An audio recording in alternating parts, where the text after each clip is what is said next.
Eki Mouafo, journaliste depuis la France, vous vous êtes déplacé pour venir aux États-Unis aujourd'hui, plus précisément devant l'ambassade de la France pour, n'est-ce pas, couvrir cet événement. Qu'est-ce qui vous pousse à voyager pour tel événement? Mon média JMTV+, a pour vocation de donner la parole à tous ceux à qui on ne la donne pas.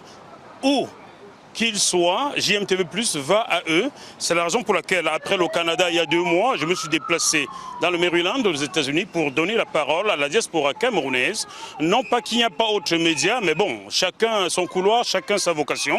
Donc, je suis arrivé au Maryland, j'ai rencontré quelques personnes, et on m'a parlé de cette manifestation devant l'ambassade de France, qui est mon 2e pays ou mon 1er pays. Et le journaliste doit faire son travail. Je me suis donc déplacé pour comprendre le pourquoi les Camerounais viennent manifester devant l'ambassade de France.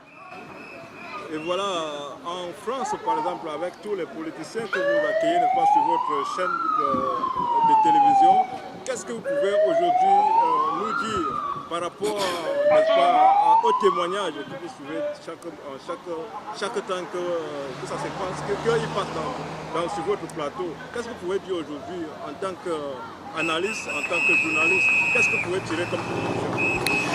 Une conclusion, non, je ne me permettrai pas de tirer de conclusion car le journaliste doit rester neutre. Il peut choisir un angle, il peut choisir un positionnement, mais il doit garder une certaine neutralité. Je les ai reçus presque tous sur mon plateau. J'avais commencé par Akeremouna, Cabral Libi, j'avais reçu Serge Matomba, j'avais reçu Jean-Blaise Gouette, j'avais reçu Maurice Kamto, j'avais reçu Joshua aussi. Je peux vous dire que les uns et les autres étaient pertinents, mais 2 se sont dégagés, à mes yeux. Si le citoyen, l'historien de l'heure pouvait se permettre de s'exprimer, il vous donnerait 2 noms, mais bon, je reste journaliste. 2 se dégageaient du lot, et ces 2-là, parmi ces 2-là, l'un est aujourd'hui enfermé, voilà. Merci d'avoir fait le déplacement et surtout bon retour en France. Je vous remercie et bonjour Equinox TV. Vous êtes une chaîne pour laquelle j'ai beaucoup de respect. D'ailleurs, c'est l'unique chaîne pour laquelle j'ai du respect au Cameroun. Merci Equinox TV.